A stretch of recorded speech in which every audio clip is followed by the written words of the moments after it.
An average Nigerian, literally, if you put $10 million stay in Nigeria and you put $1 million japa, they will go for the japa. Yes, I agree. And yet, the Igbos, they are really a unique set of people, and they have a key role to play in Nigeria's development. I truly believe that. The frustrated Nigerians that are currently looking at you potentially would become one of them that is going to, one of the person that is going to rule them. You think that they are prepared to answer or to participate in that, understanding what happened? The majority. The minority were the ones who stand literally, if I'm not mistaken, during that NSAS crisis. You see the result of what happened. They made a mistake. Which is? They probably should reorganize. The guy who is a state governor, you shouldn't tell him to be talking about Africa unity unless in the context of what it will benefit him as the father of his state. Why do Africans find it easier to trade with Europe and Asia than with each other? What colonial residue still shape this distrust? Biafra is dead on arrival. And the problem with all these kind of things is that sometimes the leaders think that the people are stupid. That's why I said, I'm not afraid of saying the truth. If you go and educate the citizens about the implications of these things, they will say, oh, but when you leave them as some ignorant fools, people who don't understand policy, people who don't understand strategy, it's not true. Nigerians are brilliant. They're intelligent. They understand. True. Take this thing, go and explain it to them. I keep wondering why the southeastern governors, and again, sometimes I think because this kind of confusion helps them to enrich themselves. Obviously, they've weaponized it. So why wouldn't you go and explain to the Igbo man who is industrious, who needs a huge market, that if Biafra breaks off, that his market is going to be cut off, and then there will be hindrances to him for his market to get into even Lagos. Yeah. That there will be hindrances for his market and his products to get into Kanu. Why don't you go and explain to him and tell him that this is why Biafra is not going to work? Do you understand what I'm saying? I think that the key to so many things in Africa is Nigeria. Mm-hmm. The key to Nigeria, like it or not, is in a way the Igbo man. We get to see our leaders now who are busy making us to feel as if they're doing us a favor. What do you need to say to them, coming from a leadership point of view that you've experienced from your military background? We live in a Nigeria that is not working for majority of people, and we stay there forever. Is that possible? No. From your experience that you've said to me, you've been in Ghana, you've been in the UK, China, and all of this country and co. Do you think that Nigeria is easy in doing business? It's tough. It's tough. And yet you say I should come to business in the top 10 red. Because the return on investment is outlandish. But it's still tough. It's tough. How do I navigate the toughness? You become tough yourself. In a place where you've just said it's not easy doing business. Governor of Abia, what are the three fundamental changes that you would do in that very particular state? And this sounds like me giving a political platform for you to sell your mandate. What are the three fundamental changes that you will see that will make Abia to become a producing country or producing state and not a consuming state?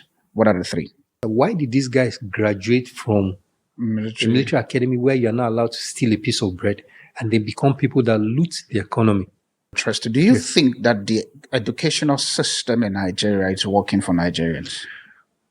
In the first part, do you think that Africa literally has a vision that all Africans are looking into? Welcome to AfriOne Show. That's how we do it. The AfriOne Show, voice of a new tribe, where the Afropolitan spirit rises as we come together to rebuild Africa, Nigeria, and its marketplace, empowering its people and the diaspora with everything they need. Together, we form a new tribe, creating opportunity and access to markets, driving reinvestments, fostering collaboration, and working to elevate and one another with proven solutions. A true revival in Africa is possible, despite the challenges, though through intentional development that drives innovation, delivers mutual benefits, and inspires a culture of ownership for Africa and Africans. The time is now to unite, innovate, elevate with the Afropolitan Apostle Darlington Steve on the AfriOne show, Voice of the New Tribe.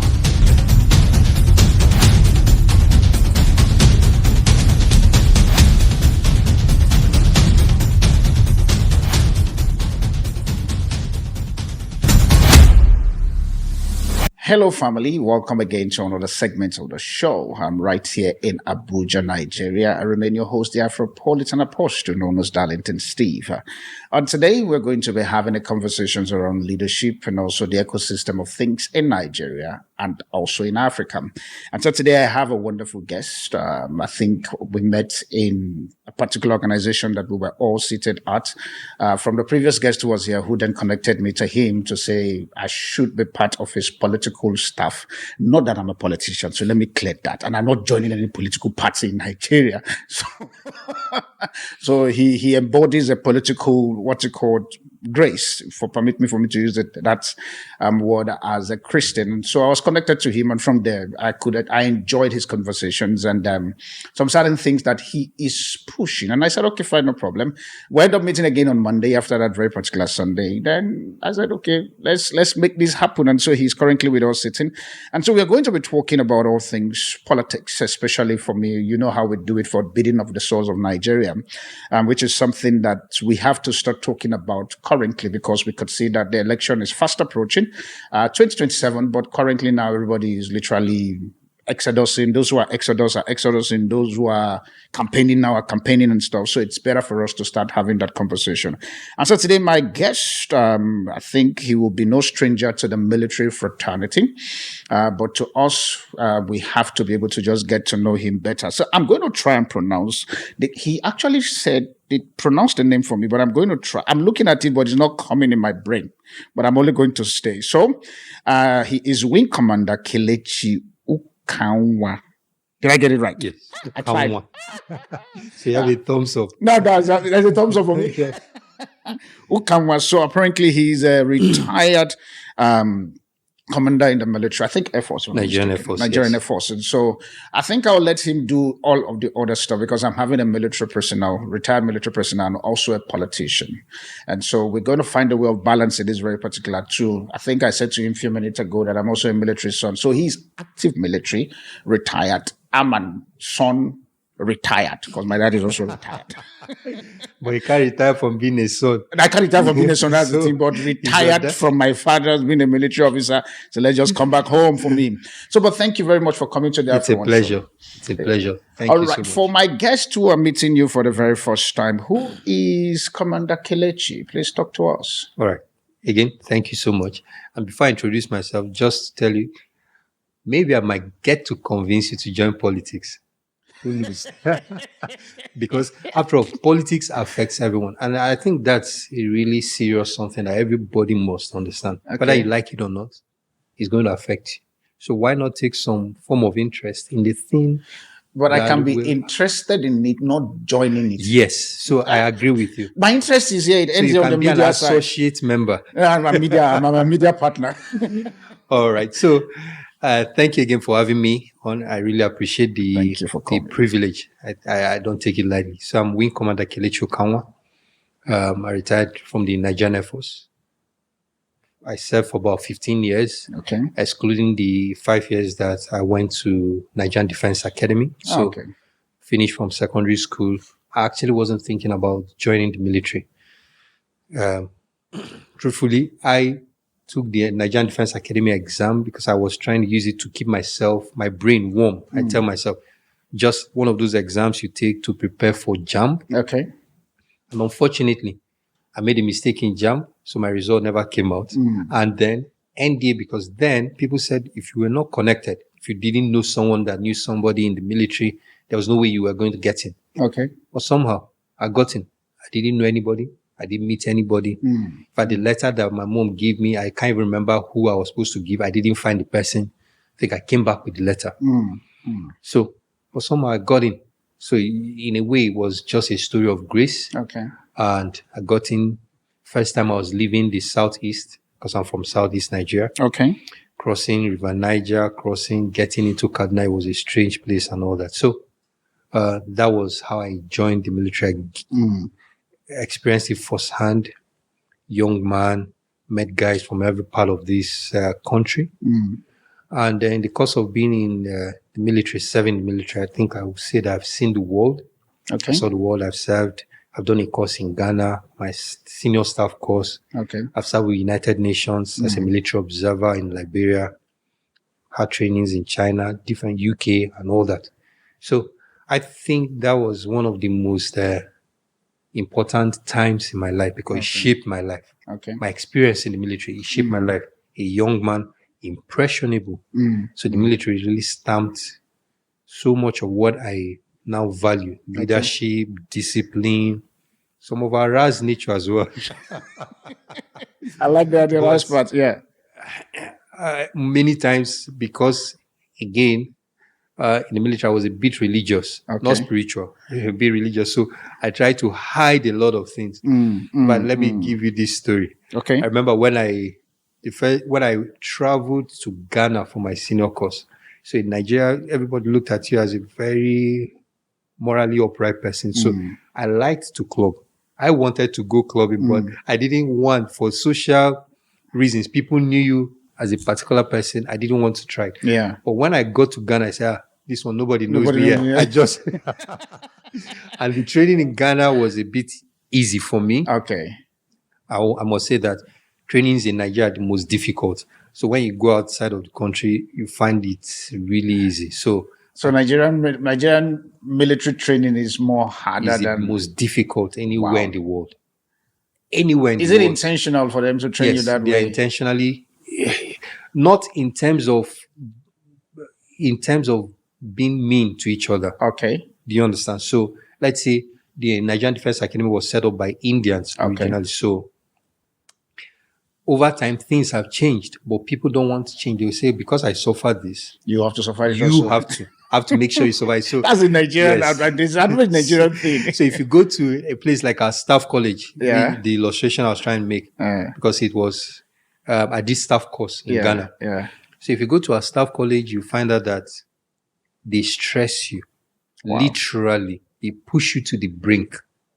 So once you are put under that kind of pressure, there is no other place you go for that kind of course that you feel like it's a walk in the park. You're eating cake and drinking ice cream. So I started senior course in Nigeria, finished the first term, was put under that pressure, and then somehow the serving chief of air staff then said, okay, I was nominated to go to Ghana. So when I got to Ghana, it was like I was having siesta. Can you imagine? I had so much time. So I went clubbing. Okay, I think yes. I'm happy you've talked to me about your military background and stuff. As we begin to go now to begin to peel some of the feathers on this very particular onion that we're about to unveil before we get deeper inside. How has your military background or your military experience trained and shaped you for leadership that we currently see now? How has that literally affected you? Okay, so I think fundamentally the military teaches you that you can accomplish anything. Again, remember, like I told you, I didn't know anyone. During the training, people ran away. I had to stay. So, one, that discipline, it's one of the things that I can say that I learned, I took away from the military. And then you get to be exposed to people from every part of this country. Discipline, exposure, okay. Yes. So I think those are two major things. And then leadership. Okay. I guess I would say that's basically what you're trained for, to be a leader as a military officer. You have to lead men. So I think those are some of the fundamental things that you picked up from. Yes, from military. And it made me to be energetic. I can walk, honestly. Well, some days now I feel like I'm getting a bit lazy, but the military actually taught me how to. If you look at the current military, the current political structure of things, do you think that there is some certain leadership traits that military taught you that these so-called leaders we have currently now in Nigeria, let's stay in Nigeria, that if they had been exposed to the military side, they would have done better? Yes, they would have done better. But with a caveat, because the military guys who were also leaders made a whole lot of mistakes. Okay. I mean, maybe I'll use stories to just illustrate my point. For example, when you get to the military academy, Yeah.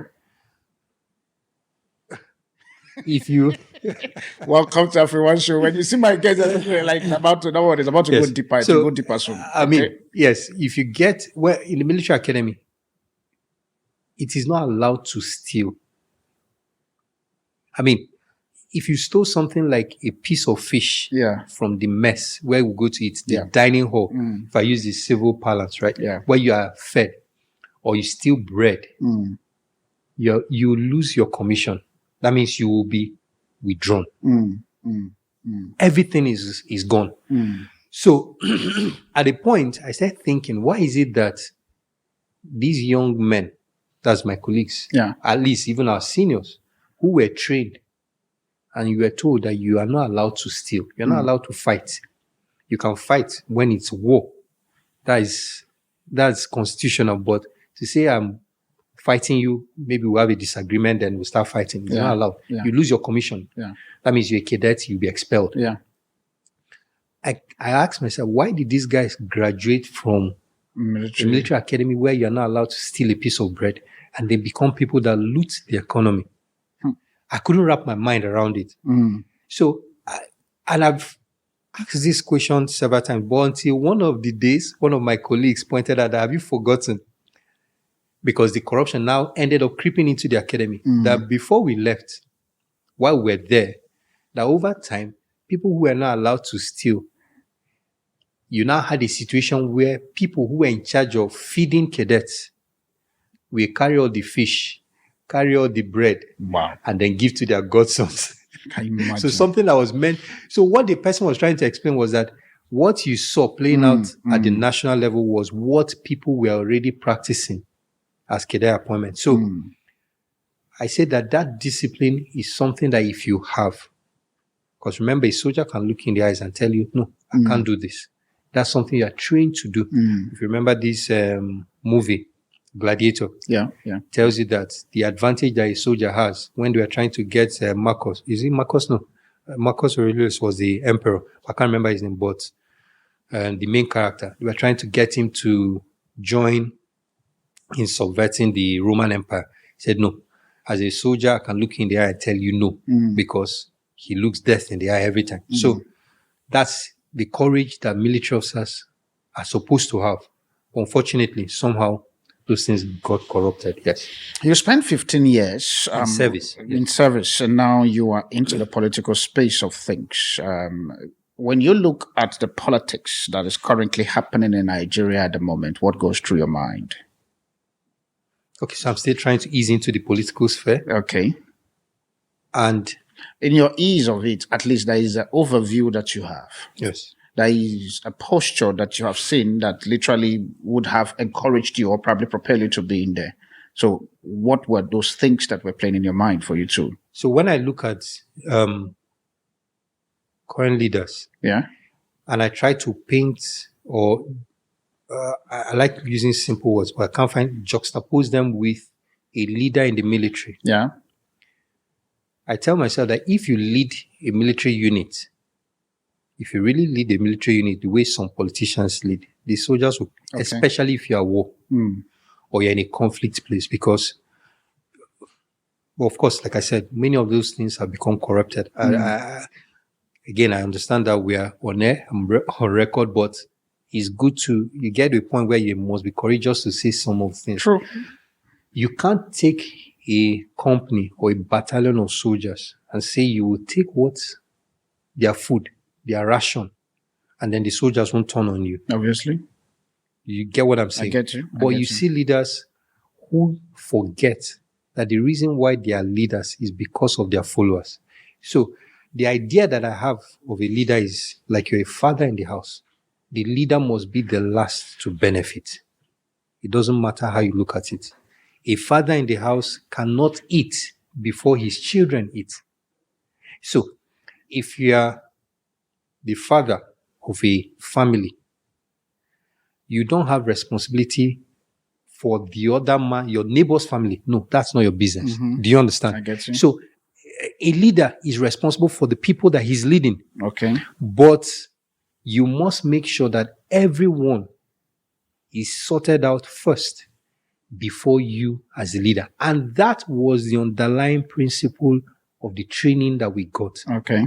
in the military academy. You were told. In fact, I will tell you this story. I remember when we went for one of the first,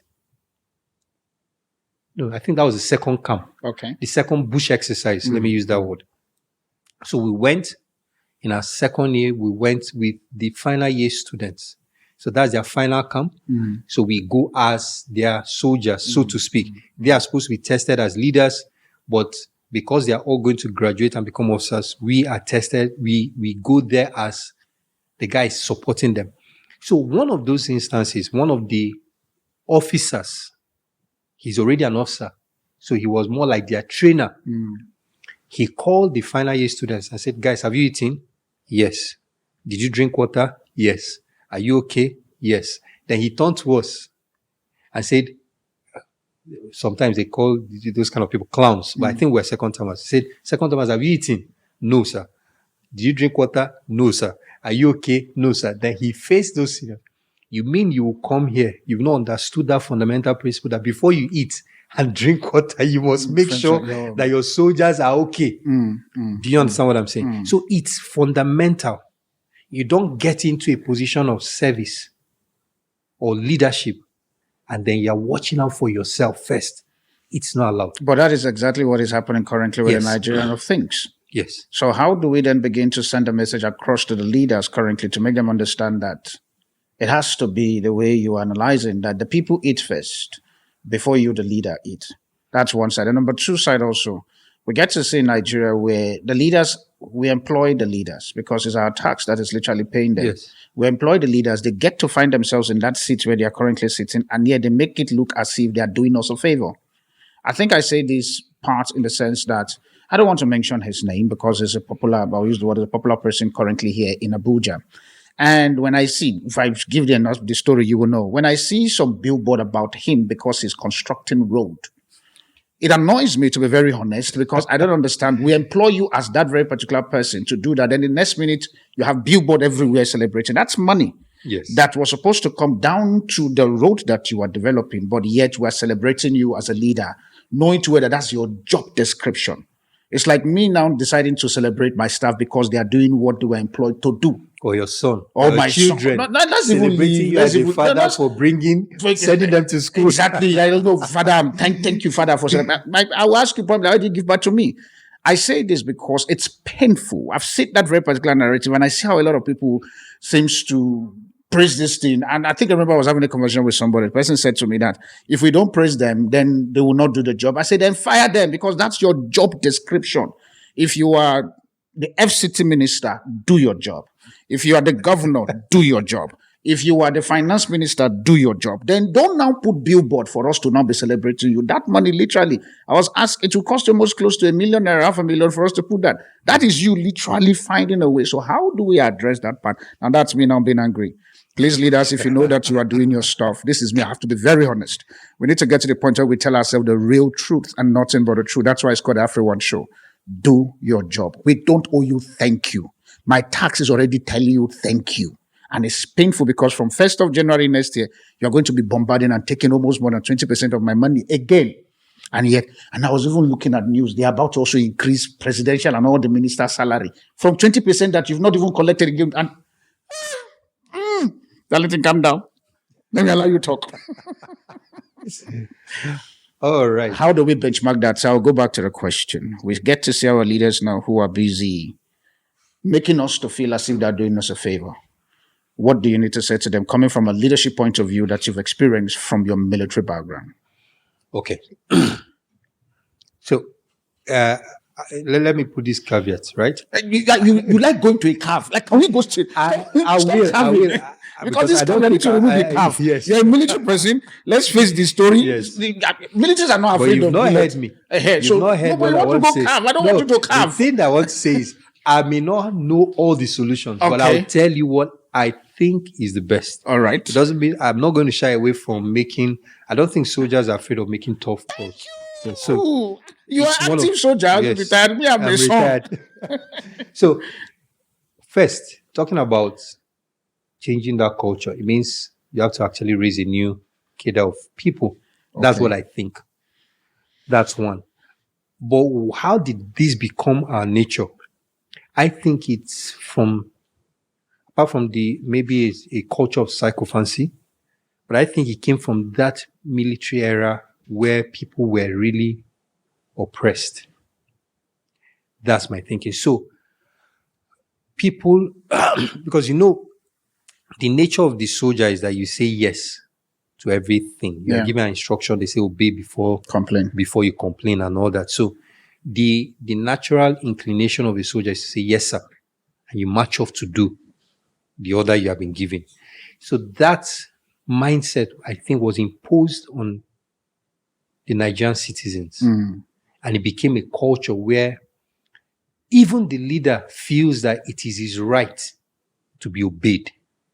So we say it's a democracy, but people don't feel that a leader should be questioned.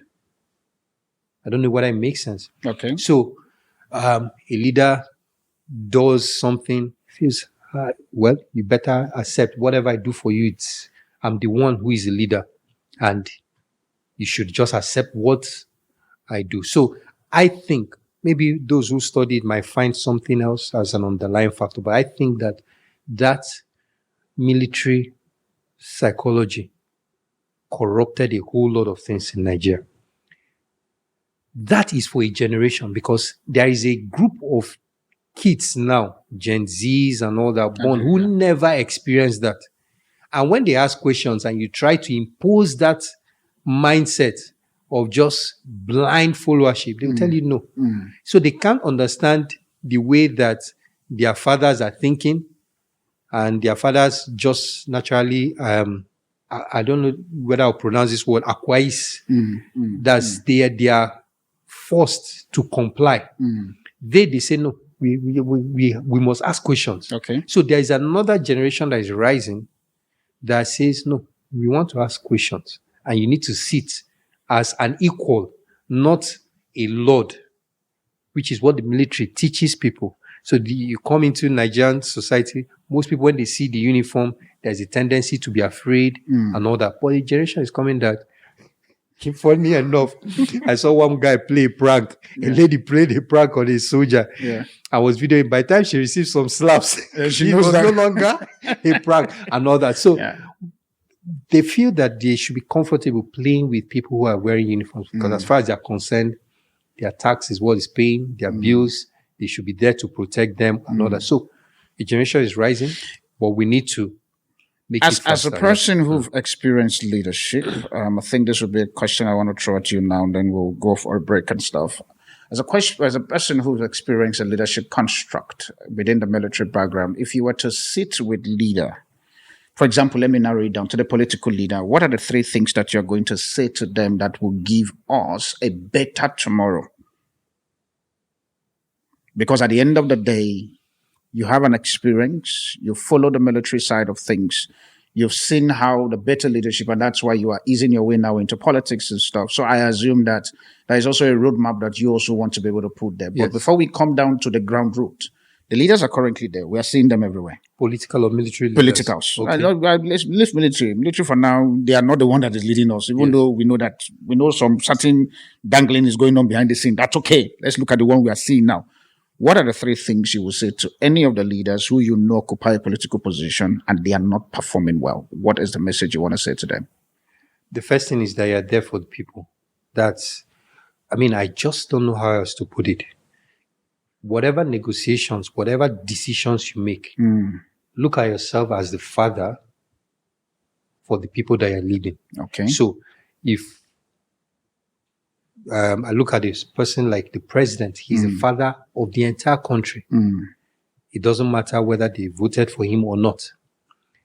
The governor of a state is the father of his state. You don't expect the governor to make decisions that favor another state. And I think that's something that people don't understand. That was why I gave the illustration of, I'm the father of my house. I won't make a decision that will favor the next person. My primary concern is my house. The father in the other house. If you say the primary concern is the house, then which means that's the reason why they literally sit there and loot money for their private homes. If you were a business person and not the president, then you can make that decision. But now, as the president, you have access to resources, access to power, access to authority that you would not have except you were sitting in the office. So the office has now changed you from a father, a mere father of a family. So if I become, let's say, the president of the country today, it means I'm no longer just the father of my family. I'm now the father of the entire country. So I negotiate for the best interest of everyone. I don't know whether I'm making sense. I hear you. I think before we go on a break, Yes. a question I'm going to throw at you now, and you have to think a very particular question. You look at the political spectrum of Nigeria, raising the next generation. Election is fast approaching stuff. If you were to have $10 billion, will you invest in the current Nigeria that we are currently seeing? It's a question that my guest is going to answer when we come on the second segment because it's going to get heated. I see his head is now down. That's how we do it on the AfriOne show. That's how we did on the AfriOne show. If you have any question you want to ask my guest, please, you can definitely send your emails with the emails that is currently available on the screen, or probably you can also call the number and we get talking. This is the AfriOne show. I remain your host, the Afropolitan Apostle. I'll see you just now. The AfriOne Show, voice of a new tribe. Welcome back, family, again to this very particular second segment. The question in which I asked my guest, because this second segment is going to be a bit heated, just to make sure that I get all the best I can get from my guest today. So the question I threw to you was a question: if you have a $10 billion, understanding the current political spectrum, $10 billion may be a very small money for you because I know that you're a big man, but let me just stay with that. Assume that you just have the $10 billion. Will you invest in the current political structure or the Nigeria that we're currently seeing? Will you invest your money in it? Without batting an eyelid, yes. Why? You really don't want to get into an economy that's peaked. Okay. Yeah, so many times people look at US and all that, or China. I mean, the return on investment in those places cannot be compared to what you will get when you invest in Nigeria. So without batting an eyelid, it doesn't mean that the Nigerian space is for the faint-hearted. No. But if you want to make outstanding returns on your investment, then Nigeria is the place to go. So if somebody now is hearing you say invest in Nigeria, understanding the political climate in Nigeria currently, understanding the ecosystem that is currently where we have a problem with systems and structures. And so will you then be able to tell that person to say, I'm seeing all that is happening. I'm coming with almost $10 billion and you are saying I should still invest, understanding that most business also live in the country. What should motivate them and how will you sell the country, Nigeria, to them? So Nigeria is a country that will give you, as long as you have the mind, right, to stay on course, that's one, and do the right thing. So when you want to invest and people tell you, maybe there's a shortcut to something you want to do, ignore them. Okay. Because you don't want a situation where tomorrow people can throw the books at you and then you start panicking and then people will start extracting on unnecessary leverage from what the past mistakes or whatever decisions you made. So you want to make sure you do everything according to the books. Okay. But you have the mind to say that I'm going to make it in this country, and you will. You have traveled from your experience that Yes. you've said to me. You've been in Ghana, you've been in UK, China, and all of this country and co. Do you think that Nigeria is easy in doing business? It's tough. It's tough. And yet you say I should come to business in the top 10 Yes. rate. Because the return on investment is outlandish. But it's still tough. It's tough. How do I navigate the toughness You become tough yourself. in a place where you've just said it's not easy doing business? Because at the end of the day, I don't want to lose money. That's why I asked the first question about You having that $10 billion. Yes. I believe an average businessman literally is going into business for them to make a return, not to go there and do some charity organization like Of course, AfriOne yes. Foundation Yes. or Shalala Foundation, where you give without expecting a returns. But at the end of the day, you are looking for a return in your investment. With the current Nigeria, Yes. and you are still saying, I should still do business.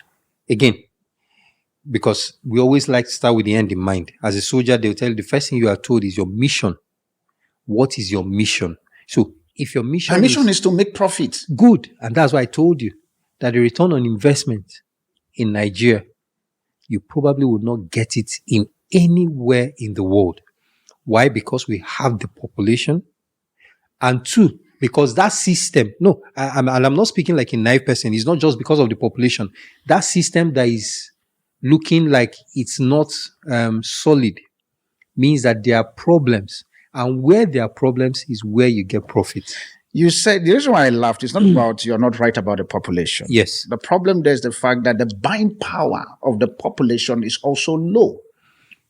A country where at the moment, literally, the economic, when we look at it from the GDP per capita income of an average, we're looking at people taking 70,000 naira salary, which I don't know if it's actually active at the moment. Yes. 70,000 naira salary, and a bag of rice is literally sitting over 70,000 naira. And yet, the buying power of the average Nigeria is almost close to 20 cents, if I'm not mistaken. And yet, so in that kind of economy, right, there are people who became creative and said, okay, instead of selling the entire bag of rice, let's package sachet rice. Rice in sachet bags or something.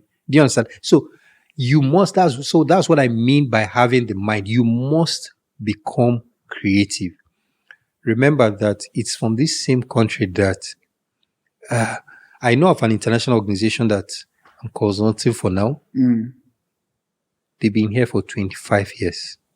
But don't you think that the reason why they succeed? Because an average mindset of a Nigeria is the fact that when we see a global product, international product, it seems to be supreme than the average product that Nigeria produces. So that's the same thing. So that's a form of creativity on their own part. Okay. So I'm not taking it away. So when I tell you that you have to have that mind requires, it means a whole lot of things. You must be creative.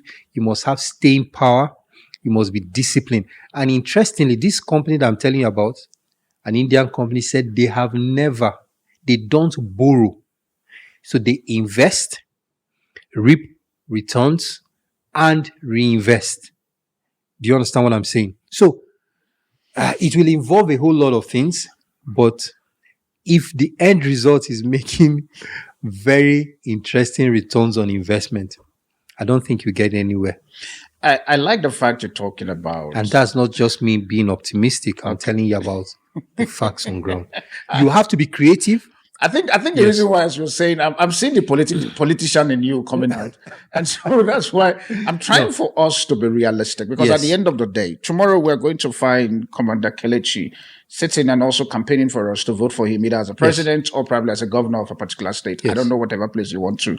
And yet the reality that is on ground, we're currently seeing that an average Nigeria literally, and this is me going to our educational system, an average Nigeria literally, if you put $10 million stay in Nigeria and you put $1 million japa, they will go for the japa. Yes, I agree.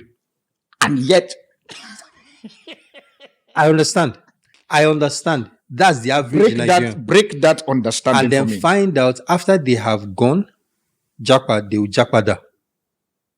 In terms of the return. Yes. How many of them, the proportion of those who leave and the proportion of those who come? They don't return immediately. Check over time. They will come back. Over time, but at least they have a stable life wherever they were going. Now, here's the thing. Okay. And I'm not saying that Nigeria is all rosy. Please understand me. Finally, we're getting somewhere. No. I'm not saying, I said I'm liking that's it. why I said, first we always start with the mission. What do you want to get? What are you aiming for? If it is a return on investment, then you won't find it anywhere better than in Nigeria. Okay. So that's the way we think in the military. Okay. What's the end? What am I aiming for?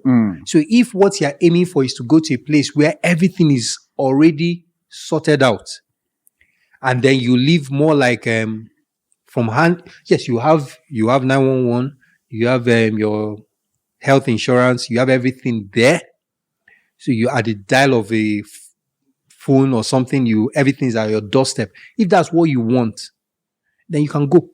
But and then when you get there, you find out that you will never be able to make those returns that you're talking about. But if you want to make those outstanding returns on investment, why? Because wherever there is a problem means that there is as well an opportunity.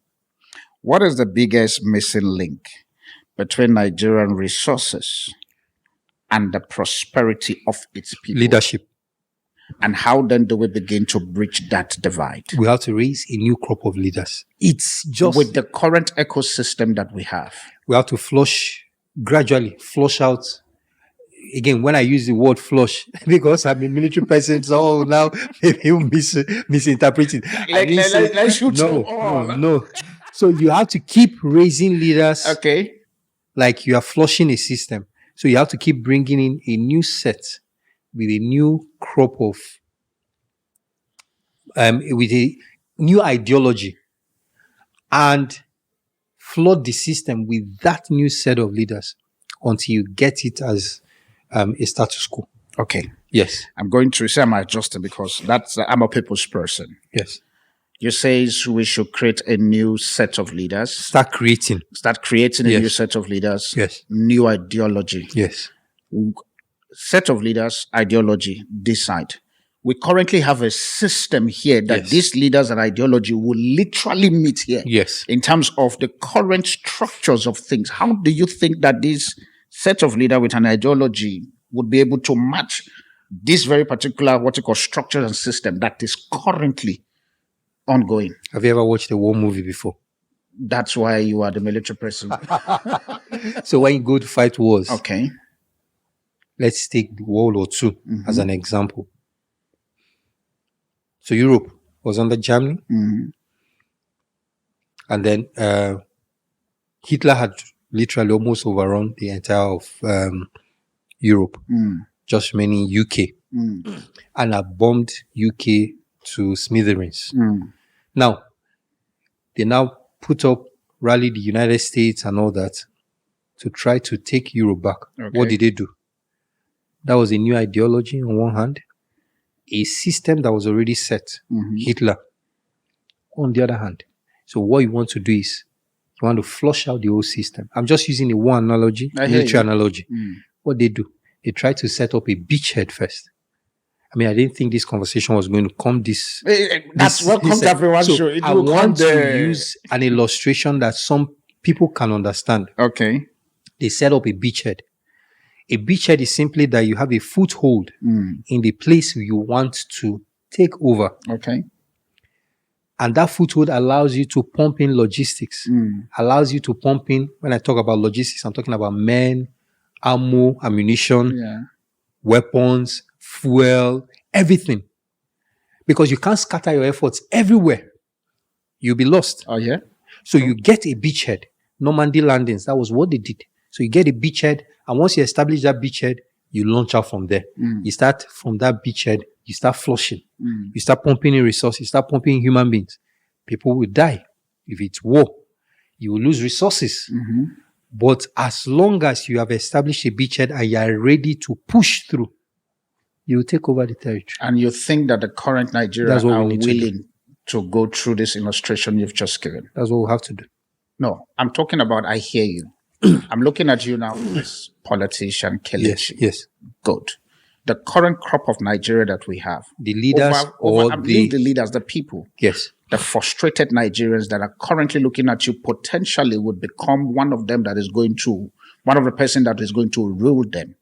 You think that they are prepared to answer or to participate in that, understanding what happened? The majority. The minority were the ones who stand literally, if I'm not mistaken, during that NSAS crisis. You see the result of what happened. They made a mistake. Which is? They probably should reorganize. Reorganize. You see, I'm still... okay, so talk. I think it's important for me. So I hope I will not be misconstrued. So when I say reorganize, I didn't say you should go and do another riot. Okay. So if you're going to do this, make sure you put this. And actually, I even said, because maybe who knows in future now, somebody will just see this video and just cut reorganize. That means I said they should go and plan another no. Politician. So what I mean, this one. what I I feel mean, like that guy who like say, let's watch the edit. yes. What's his name? Amuneke. So this is Governor Kelechi Ukanwa here. So let's watch the edit. So when I say reorganize, it means you try something, Okay. and that's one thing that military people know. Do you believe that the average Nigerians they still have the what's called the zest and the power for them to push for united Nigeria? Or Nigeria must be united. do you think that the people still have that Yes. will to do that? Yes. Where are you getting your statistics? So let me finish the reorganization because I don't want it to be lost. I think Okay. it's important. So Okay. when I say reorganization, it means you tried something and it didn't work. Go back to the drawing board. Your mission has not changed, but your strategy must change. So the mission remains sacrosanct, but the other alternative is that we live in a Nigeria that is not working for majority of people and we stay there forever. Is that possible? No. Okay. So we want a Nigeria that works for everyone, for majority of the people. So if you tried that, I wouldn't have advised them to do that. Okay. I wouldn't have advised them to do that in the first place. Again, I want to make sure so that whoever is editing, make sure you put this. I wouldn't have advised them to go and stand there. I've watched clips where people said, "Oh, I don't even want to say. Maybe we can say this off camera because somebody can go and cut it again and edit." No, don't worry. We are And on it's a not social even you. platform. We'll It's leave it not- like that. Oh, You mean the outsider Yes, who cuts and join? Oh, okay. So they can cut and then say, "Oh, he said they should do this," and they so I'm going to tell you this off camera. But I watched clips where someone said that they could have stood their grounds and all that and all that and all that. But I wouldn't have advised people to do that. No, there are better ways in which you can get the same result. Because as a soldier, you must assess your own capacity, assess your resources, and consider the thing or the obstacle you are trying to engage with. You must be objective. As a soldier, you must be objective. Your life is on the line. You keep saying soldier. Yes. Do you believe that the military should have still continued ruling No. Nigeria? No. They messed it up. Okay. So they had no moral standing to continue. And they should never come back. You sure? Yes. If we're to change the current government that we're seeing with its crop of whatever that is happening, which for me, as I'm saying, this is negative, how do you think that change will happen, knowing too well that we're looking at 2027 coming? Change it to what? To better Nigeria. Okay. So, again, I've told you that as a military person, I'm not afraid to make very Make hard bold decision and bold statement. That's why you're on AfriOne So show. again, I'm going to start with the end in mind. What do we want Nigeria to be? We want a Nigeria that works. We want a Nigeria that is united. So I'm seeing you raise your hand. Do you agree with me? I agree with you, but now this is a thing here Yes. that I'm looking at. This is, how does it Governor Amuneke? Governor Kelechi. Give me the 5. Okay, let me narrow it down 3. We give you Abuja. Okay, Abuja doesn't have governor. Let me use on a state. Which state are you from? Abia. Abia State. Governor of Abia. What are the 3 fundamental change that you would do in that very particular state? And this sounds like me giving a political platform for you to sell your mandate. What are the 3 fundamental change that you will see that will make Abia to become a producing country or producing state and not a consuming state? What are the 3? That's your camera. The Abia citizens are watching, including Nigerians. I'm listening. The first thing I'll do, right? I don't even know what I should say it now. Say it so that it can be captured, so that tomorrow when you do stuff outside of this, we'll play it back. The first thing I'll do is, 1, I'll make sure that every Abia citizen has a land and a house in that state. People think this is impossible. And let me use this analogy. You must consider your citizens as people who are in a tug of war. So, they are pulling resources in a tug of war. And because I did There's this school of politics, policy and governance. Okay. I did a 1-year program with them. So I remember that I did a presentation on this. So you must see your citizens as people who are in a tug of war. So their GDP per capita is like their weight.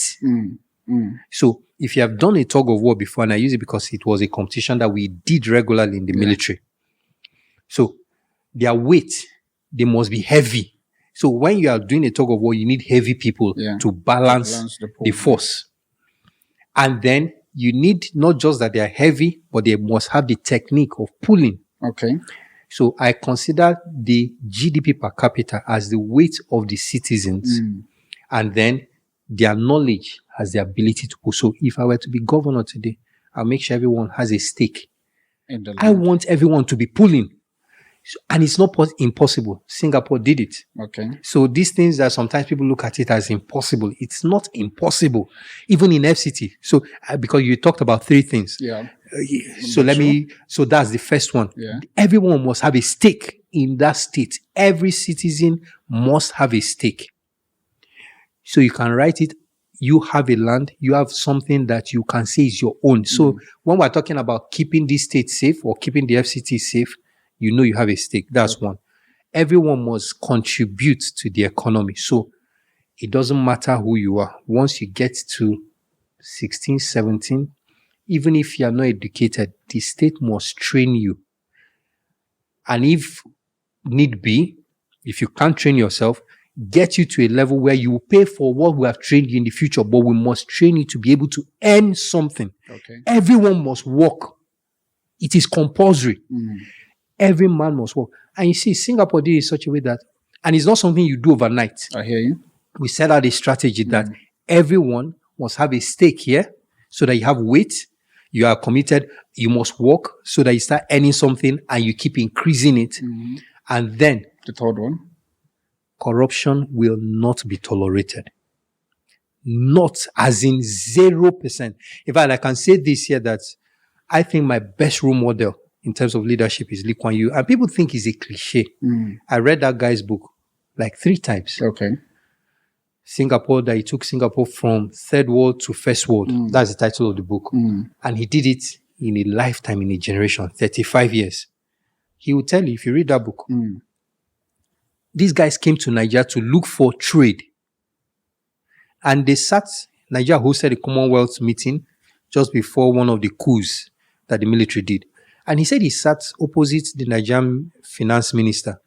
And while he was thinking of what he was going to do to make sure that the Singaporean students who come out, who graduate from universities have work, that the Nigerian finance minister was talking about how he was going to set up his shoe factory as a finance minister. And he looked at Nigeria and looked at the rest of Africa and said, these guys must be dancing to a different tune. I'm serious. I hear you. It is in his book. You can go look it up. When they are having Commonwealth meetings, he says that African leaders are interested in showing off, talking during the day, making loud, long speeches and all that. But when it is time to make hard decisions at night, they all go to sleep. That even they, including the British government, realize that this is what these guys do. So they push the hard decisions to night. When all the African leaders that have made all the long speeches for the cameras, they have all retired because they are all tired. Then they make the decisions that are binding on them when they're all sleeping. It's not like it is something that is hidden. It's written in his book. No, I know. So, if you those are the things that I will do. You must get everyone involved. So this one, there is a few people that think, oh, the government is not, does not have anything to do with us. And Singapore is like 1/7 the size of Lagos City. Yeah. They started with the GDP per capita of Nigeria, less than $2,000 when they started. Today, they are maybe like 80-something thousand dollars as the GDP per capita. Where we were still less than $2,000. Can you imagine? After like 65, that was when they got their independence, I think, when they separated from Malaysia. So from then till now, they've gone to 80-something thousand dollars. The last time I checked, maybe probably more than. We were still less than $2,000. In other words, we went lower. We decreased. And they have gone. And he did it with a population that is similar to Nigeria. I mean, I don't want to get into all those No, things, no. but I think I'm grateful that Yes. if I did not take you down to the governorship side, because it looks as if these politicians, you need to give them what they want to talk. And so, since you're a politician, I give you your own feeding. Now we look at the whole entrepreneurship space, because I'm happy you talked about your second point. There is the fact that the people must be able to be empowered for Yes. them to be able to produce back into Yes. the country or into your state. We look at it now. Let's take it down to, I'll still narrow it down to your state, because it looks as if you have a lot of passion with your people and stuff. So I'm hoping that you will take it also to us Nigerians. yes. But let's take it down from your own place, your state. Do you think that at this moment there is a policy and an environment that empowers an average entrepreneur for them to scale easily, as far as your state is concerned, or as far as Nigeria is concerned? Not yet, but people are working on it. Not yet. And it's sad. It's really sad. So I must move my shoe Because now. I don't want you to look at it like maybe I'm trying to be evasive. No, it's sad. It's really sad. That's the same thing I told you, that if you're the governor of a state, you're not the father of that state. So you must look at it that every citizen is literally like every citizen of that state. So if I was governor of Abia State now, for example, I won't be bothered about Anambra. I can tell them, let's collaborate, even though they are all Igbo states. I won't be bothered about Imo, that shares boundary with Abia. Let's collaborate. Again, because I think the Igbos, they are really a unique set of people, and they have a key role to play in Nigeria's development. I truly believe that. Okay. I'm not tribalistic, but No, it's okay. you must look at the setting and say, okay, who are the people? The Igbos bring a lot of bad name to Nigeria. Because they are Say very... that you are very fast. Say it slowly. No, the Igbos, because they travel out, we're very enterprising. And it's good for you to be the one to tell yourselves the truth. We are very enterprising. You can't take it away from the average Igbo man. He wants to get things done. So there's a tendency for him again to skew to the negative in the process of trying to make it by all means. Okay. So if you look at it critically, this is truly a huge asset. They are not laid back. So if you were, maybe I can see properly. No, now. so imagine- everyone should not receipt. You have to receipt. Yes, imagine that you are the father of children, that you don't need to inspire to be industrious. What's your responsibility? Give them all that they need to make that thing blossom. Why? There are some people that are laid back. Excuse me. Sorry for that. You can take your water, it's Yes. fine. There are some people who are laid back naturally. So you need to keep motivating them. But the average Igbo man he has that self-motivation. So why do you want to make him docile?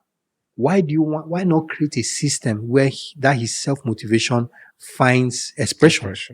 Do you understand what I'm saying? I think Yeah. that the key to so many things in Africa is Nigeria. The key to Nigeria, like it or not, is in a way the Igbo man. Maybe because I'm Igbo, so I may be partial, but I think so. Because there is no way. Let me paraphrase your statement. The Yes. key to Africa is Nigeria. Yes. The key to Nigeria, like you say, politically, is the Igbo.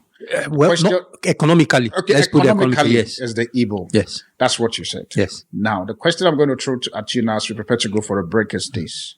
Do you still believe somewhere within your heart, within the construct of the Republic of Biafra?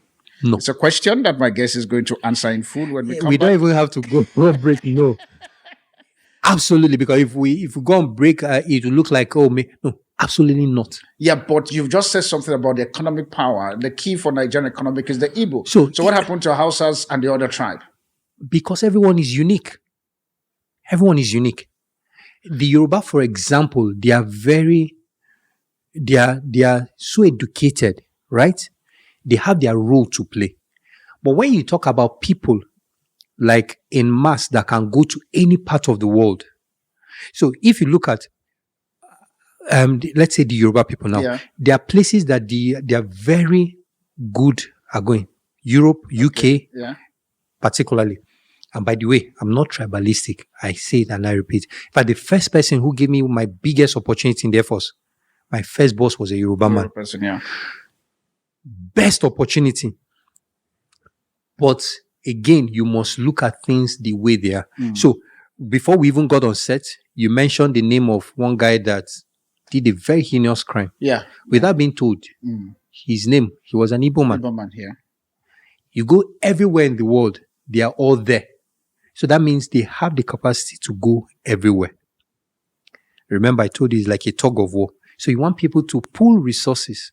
So now, if, for example, I were to advise the Nigerian president, you want people to pool resources to Nigeria.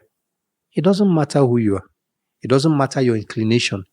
Let's get you to pool resources to Nigeria legitimately. We have to take advantage. It's like you saying, oh, you give birth to children that have different inclinations. It doesn't matter. My parents gave birth to, there were 6 of us, but they love all of us equally. You won't say because this one is, interestingly, I have younger sisters that are like half caste. I think I'll pause you there because of my time, so that when we come on the final segment, we will talk about it in full. The question I want to throw at you when you talk about still on this Igbo stuff, and also, I think you just generalize it also as a Nigerian construct. Do you think at the very particular moment that an average Igbo who decides to leave Nigeria seems to take that very particular place as home, but yet at home, which is Nigeria, seems to look underdeveloped and at the same time also not united?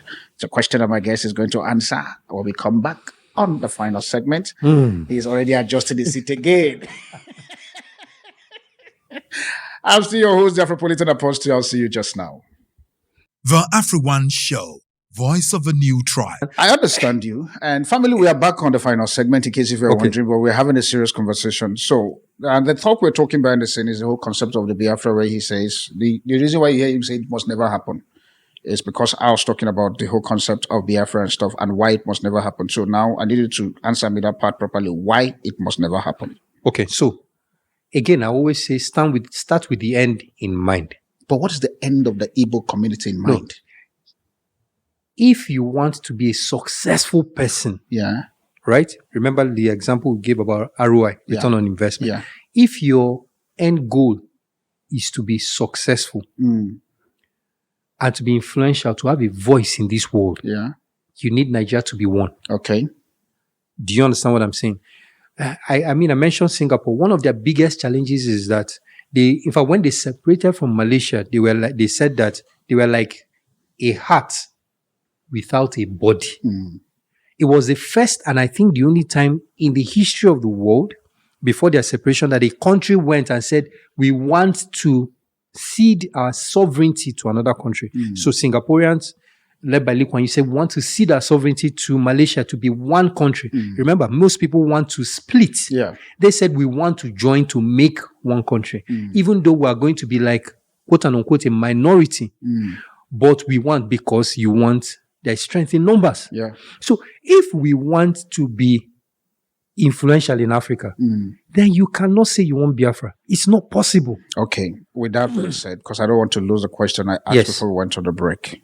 Why is it that you find an average Igbo when they leave within the Igbo land? Because obviously you have Imo, Enugu, all of those places where Igbos are. I don't know them that much.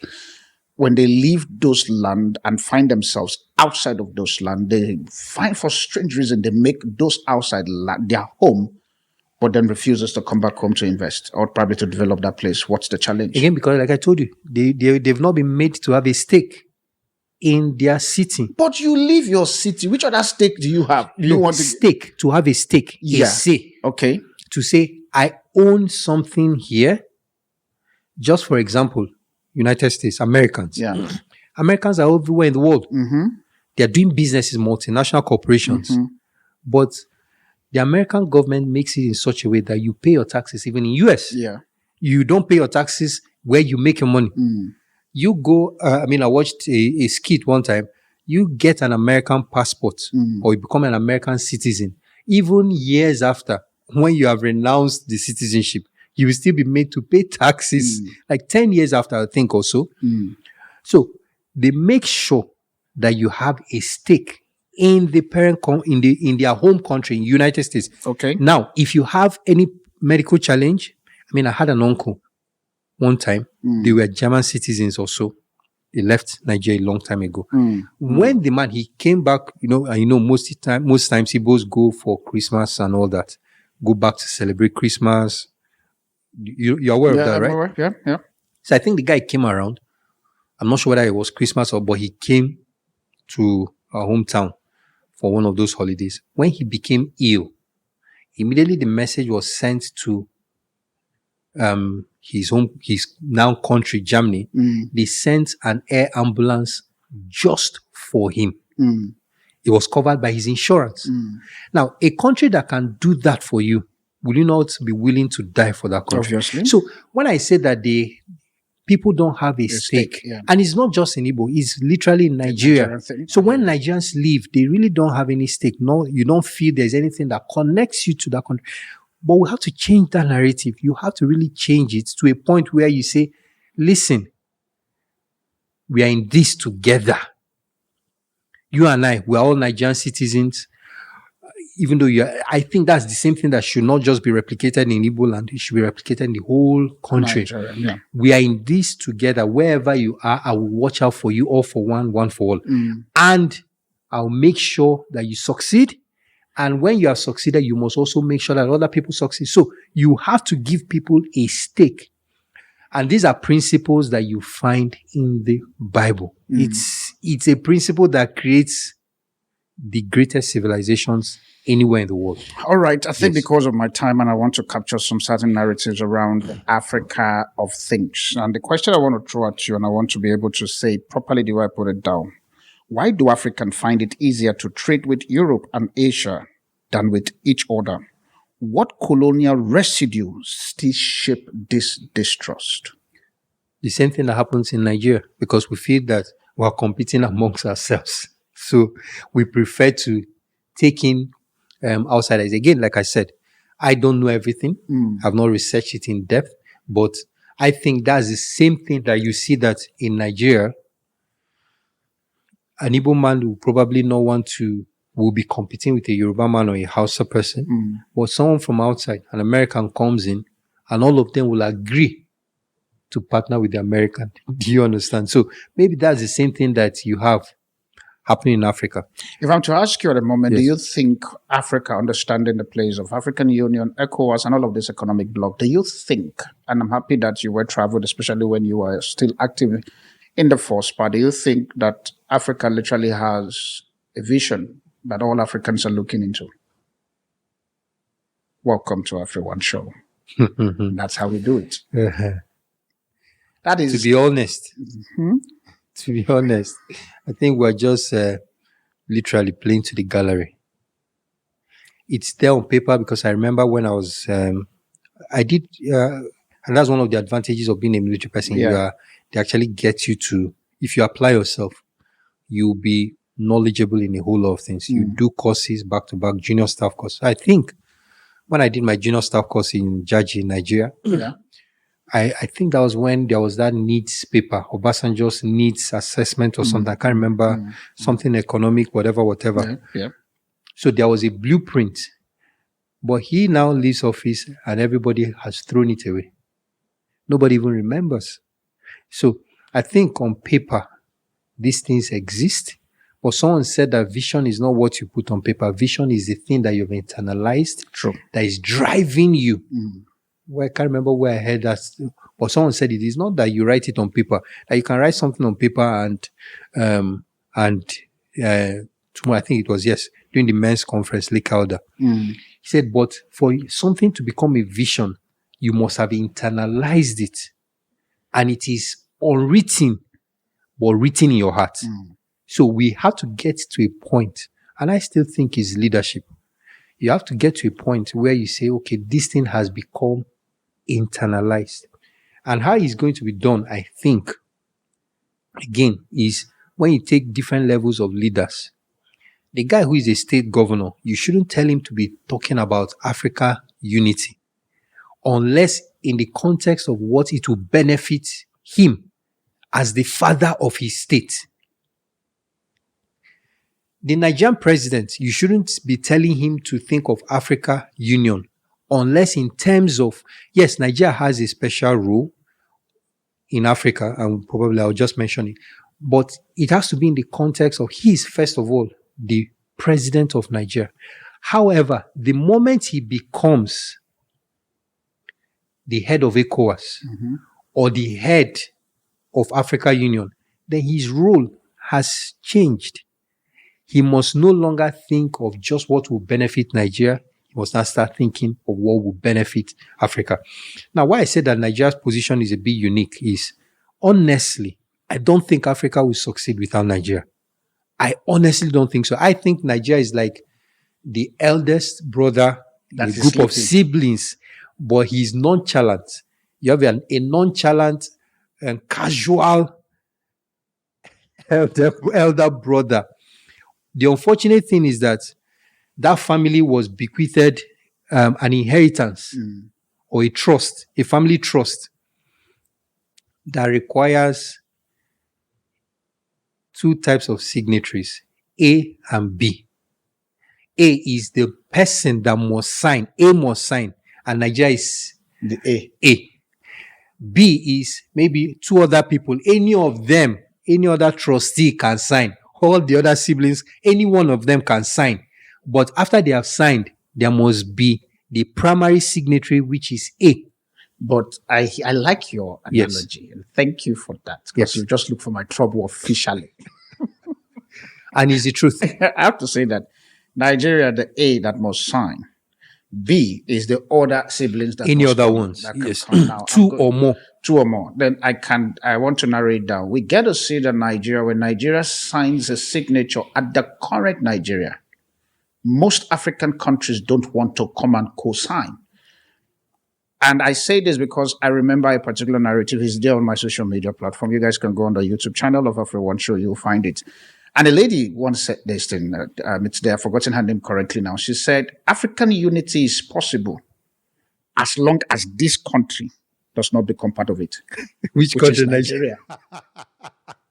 And yet we are still the other brother, like you said. Yes. That is the A that others must sign. Yes. How then do we begin to rewrite that very particular narrative, talking to us as Nigeria? Because people see, I have, by privilege, I have seen people, I've met people, I've traveled a bit, maybe not as extensive as you are, and I have been able to communicate with the creme de la cremes and stuff privately, and we want this collaboration. My coming into Nigeria currently was based on a call that I received. Sat in there, we hear you, what you are saying, but please, that country, which is the main signature, if they are not going to sign, we will sign. Look at what happened currently now with ECOWAS bloc, where the Sahel guys are coming out. We are there, we are the other brother. Our younger brothers are going to form their own. And yet the signature for us is not with them there. How then do we begin to bridge that divide? So let me explain. That's the signing means to unlock, maybe because I didn't finish the illustration. So let me put it very well. This is a group of, let's say, 7 siblings, right? At the moment, it's 54 siblings. But let's just, for sake of explanation, Okay. 7. Okay. Perfect number. Let's just say for the sake of explanation. Now, 2 or more can sign as category B signatories. Okay. And A to sign. Not just that they are signing, but to sign so that they can unlock a trust that was left for them Yeah. that is generating interest. So here is, they were bequeathed a trust, if an endowment, whatever you call it, a family endowment. So the thing is generating interest, generating some income for them. But for them to assess that, because their father felt that if he leaves them with the trust, they will squander it. For them to assess the thing that is generating, they must come together to assess it. There will be category B signatories, and then there is a category A.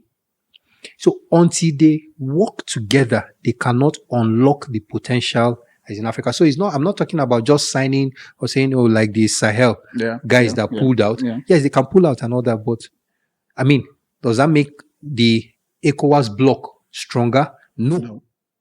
So the truth is, they might pull out. And you see, what happens is that the siblings now talk amongst themselves and say, maybe what we should do is, maybe we should get together and beat this our senior brother, beat some sense into the senior brother, yeah?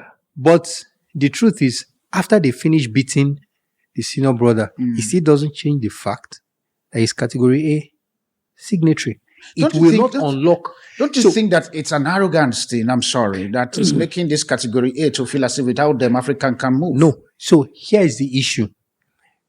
Yeah, you might look at it from the perspective of that there's some level of arrogance. But the unfortunate thing is that the category A, the signatory, the category A, the elder brother has a family. His children are dying because he doesn't have enough funds to take care of them. However, the funds that the father left for them is still there and is expiring because after some time, the interest that was generated will expire and other people will take it. So he is suffering. The siblings are suffering. Everyone is suffering. They are telling him, bros, you are key to this thing. Put your house in order so that we can all enjoy these benefits. He will tell them, okay, today I'm going for prayer meeting. I'm going to watch a premiership. I'm going to do all the things that he likes to do. But I say, guy, if we put our house in order, you can use the things that we're generating to buy the premiership, the entire premiership. Exactly. You can use the things that we're generating to anything you want. But let's get the house in order. That's the situation. So it's not just arrogance. Yes, it's a harmful arrogance because the arrogance is biting him. He's losing family members. Everybody's suffering. But he just... So there's something that is wrong that maybe they're pursuing the brother from the village. The ancestor of the village is chasing it. But that's on a lighter note. But the truth is, I hear you. Whether we like it or not, and I keep telling people, and that's why I don't pray that Nigeria should balkanize. It will not help anyone. It won't. Do you understand? So that's why I keep saying Biafra is dead on arrival. And the problem with all these kind of things is that sometimes the leaders think that the people are stupid. That's why I said I'm not afraid of saying the truth. If you go and educate the citizens about the implications of these things, they will say, oh, but when you leave them as some ignorant fools, people who don't understand policy, people who don't understand strategy, it's not true. Nigerians are brilliant. They're intelligent. They understand. True. Take this thing, go and explain it to them. I keep wondering why the Southeastern governors, and again, sometimes I think because this kind of confusion helps them to enrich themselves. Obviously, they've weaponized it to their So advantage. why wouldn't you go and explain to the Igbo man who is industrious, who needs a huge market, that if Biafra breaks off, that his market is going to be cut off. And then there will be hindrances to him for his market to get into even Lagos. Yeah. That there will be hindrances for his market and his products to get into Kanu. Why don't you go and explain to him and tell him that this is why Biafra is not going to work? But you keep quiet and then allow some people that are outside to be controlling the narrative. Do you understand what I'm saying? I get you. The reason is I think sometimes the leaders benefit from this obfuscation, if that's the right word. I'm not an English person, but confusing everything, living in a world of confusion. So because it benefits them, they allow it. But the truth is, take it to the normal Nigerian, whether it's an Igbo man or anybody. Guys, we are best off, or we're better off staying together. And we need to get our acts together so that Africa is better off with us working together. 1+. I think they said that the population of Africa is now the same as China, 1.5 billion or so. I mean, think, largest landmass in the world collectively. But even if without the landmass or whatever, resources everywhere, and then we're still struggling. All right. As we're talking about, I think since we're still on the African of things, I want to talk about the Africans and diasporas. Yeah. Now, we can narrow it to the Nigerian diaspora because I like your statement about being the father of the house. And so you have your children who are scattered across, beyond just remittance, that the diaspora community are bringing into Nigeria and co. What should they be doing to make Nigeria become a better place? And funny enough, because I looked at your YouTube channel, I kind of thought about that you asked me this question. Welcome to AfriOne show. So, if you ask me, that was how I set the tone with that establishing a beachhead. You remember when I was telling you about the World War II and all that? I think FCT, Abuja, should be established as a beachhead. It's enormous work. And again, because not just Nigerians in diaspora, even Africans. I think I brought it down to Nigeria because I could tell that, okay, you're passionate about Nigeria. But anyway, the truth is, you have to get your house in order. You shouldn't really trust other people and hope that other people will help you. So there are things that can be done in this FCT. Becoming a beachhead and becoming a manufacturing plant for those leaders that I mentioned in the first place. Okay. FCT has some unique characteristics. It's central. It is a melting pot of all the tribes in Nigeria. And because it's central, if all eyes are set on this FCT, there's really nothing you can hide. So we can actually start from FCT and start raising another set of leaders. I look at it from a military point of view. If I'm going to conduct an operation that I want to use to take over the country, that's what do I need to do? I need to set up a beachhead first and then start pumping in resources. And then whatever happens in FCT, Abuja, will happen in all of Nigeria. And whatever happens in Nigeria will happen in Africa. All right. Yes. With that being said, I think because I want to pause this very particular place so that I can prepare for you on the second one. This is just an icing on the cake. You've not gone deep to the cake and stuff. Are you serious? This is strange. What have we been doing? Are you serious? This is interesting. Oh my God, are you serious? This is to the AfriOne show. When we look at African Union and ECOWAS, because the show here says AfriOne show, unite, innovate, elevate. When you look at it, because we still have to talk, as much as I know that you're a father that likes your home and you like your people and all of those things, we are still in the block called, or the continent called Africa. What will you want to change that would see that we become united, we innovate, and we elevate together? Imagine that you have been deployed straight now to become African Union President or ECOWAS. What are the things that you want to see strategically changed for us to become innovative, we elevate one another, and we unite? Welcome to AfriOne show. Yeah. So, and that's how we do that. yes. Maybe I would again, I will not say I've thought deeply about it, Okay. but maybe I will say I will, the same thing that I want for my state, I will take it Into higher. the continent. Yes. Okay. Every African must have a stake I hear on this you. continent. I hear you. I hear you. Then we must start working together as a team in that global tug of war. We have to. So, if I was head of African Union, I'll make it very important. It must be key that the young people, because you have to start from where you are. Yep. There's a generation that most likely will be lost. I hear you. You can't do anything about it. Because if you're trying to save them, you will lose the younger generation. So at some point, you can just say, okay, let's get some welfare program for them, but not draining the resources of the one that you should use for the younger people. Again, looking at it from the concept of a father. There's a level you say that, okay, instead of you going to school, if you have limited resources, let me take my children, let me send them to school first because they have a longer time to stay on the scene. So I keep hearing you talk about school, which is very interesting. Do you think that the educational system in Nigeria is working for Nigerians?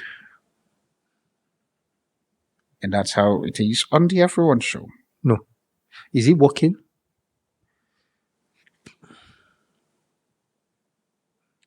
I don't think so.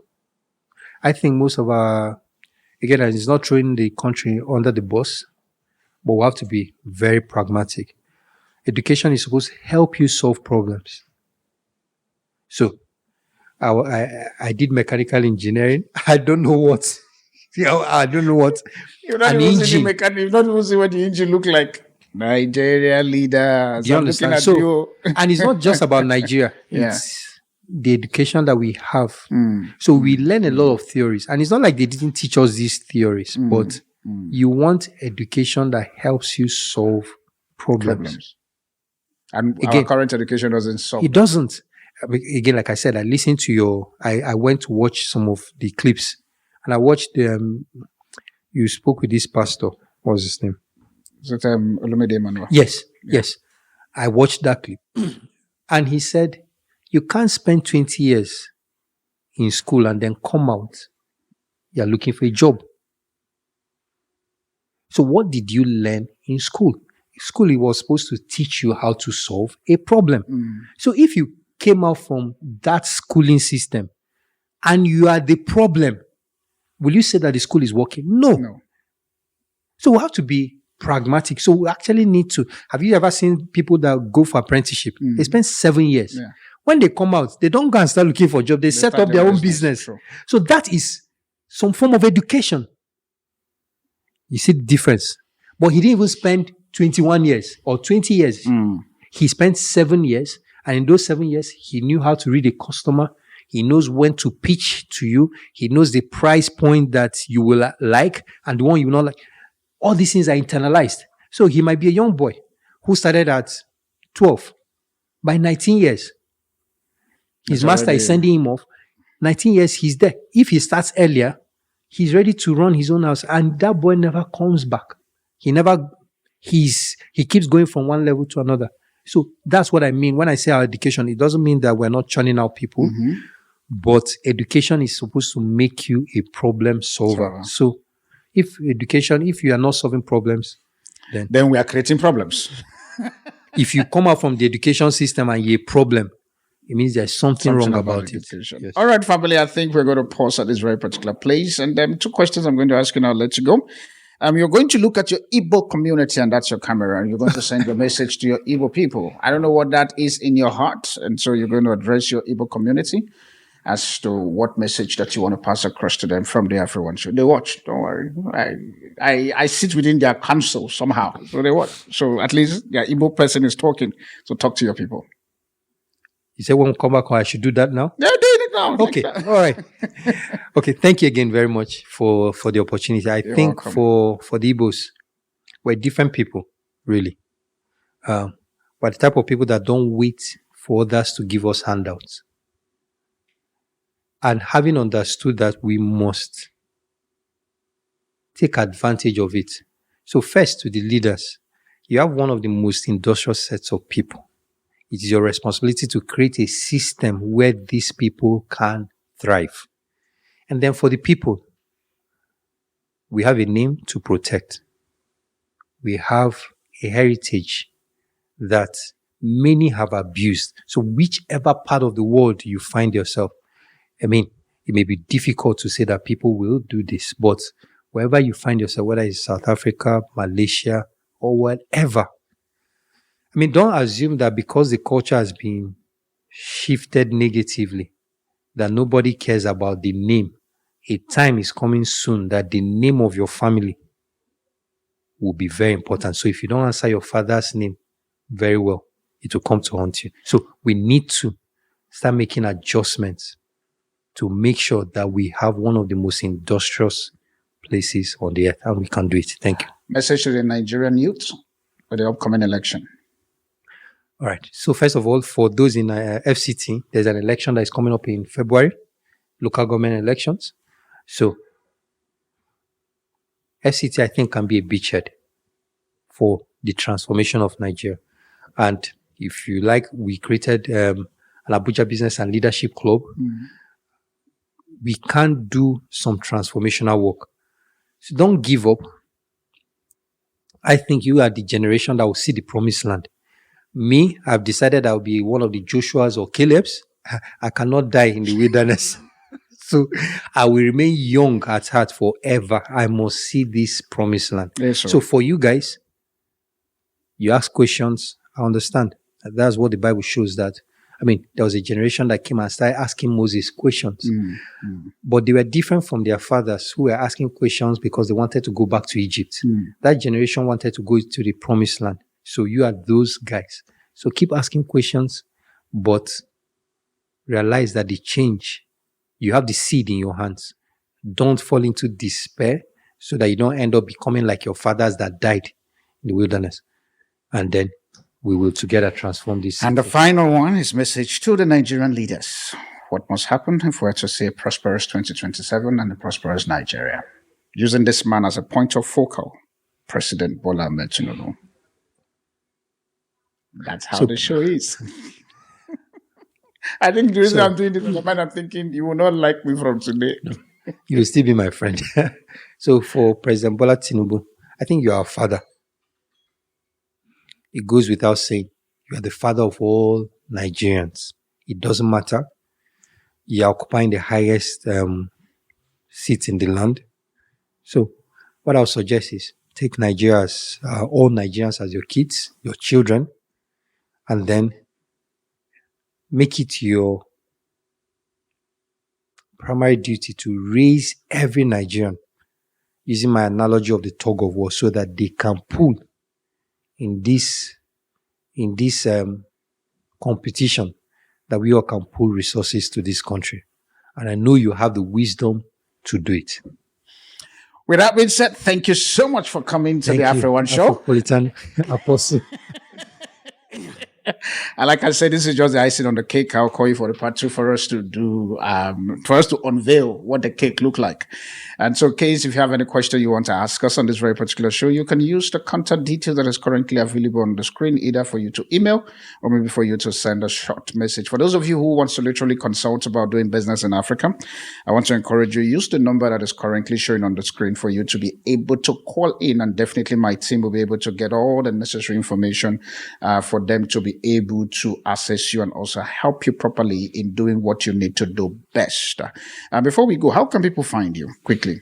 Because we're really interested in raising leaders and making them entrepreneurially savvy. So I'm going to share the maybe QR code, so that people can scan and join, especially if you're in FCT. Again, because I'm passionate about that, I think we can set up a beachhead. And then one more thing, I want to really thank the Afropolitan Apostle. I think you're a very courageous person.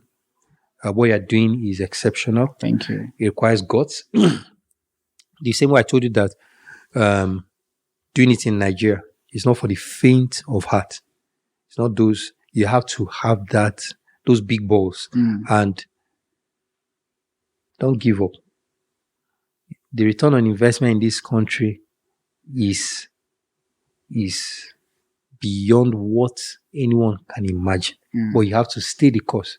It's almost like the land will check you out and test you. Are you willing? Are you here? Or you are just a fly-by-night operator, someone that comes in the night with a briefcase. Either way. So if you are willing to stay the course, this country will reward you. Thank you. And I want you to stay the course. Thank you. Because I think I said it informally that what you're doing, the media, is like the sling that will be required to shoot the weapon that will revive this country. The media is so critical. So please stay the course. And thank you again. Thank you so much. Family, we've come to the end of this very particular episode, and I'm looking forward to the subsequent one. I remain your host, the Afropolitan Apostle. I'll see you on the subsequent edition. Bye for now, and God bless you.